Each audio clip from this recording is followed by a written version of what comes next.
Do you have empty corners in your room that look dull and wasted? Imagine turning that unused space into stylish floating shelves that not only save space, but also make your room look modern and organized.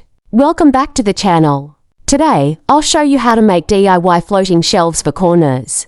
This project is simple, budget-friendly, and perfect for beginners. By the end of this video, you'll know how to add beauty and function to your home using just a few tools and materials.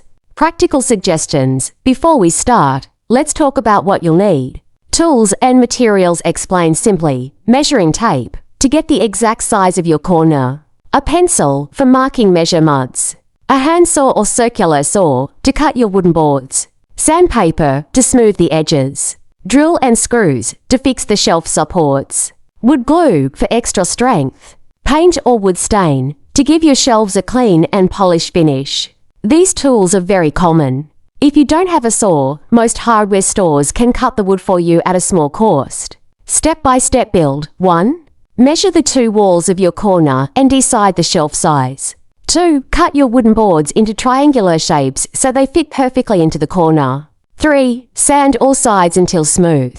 4. Use a drill to attach small, L-shaped brackets to the wall. 5. Place the wooden shelf on top and secure it with screws. 6. Paint or stain the wood to match your room style. Quick tips: always double-check your measurements before cutting. If you want a stronger hold, use wall anchors for the screws.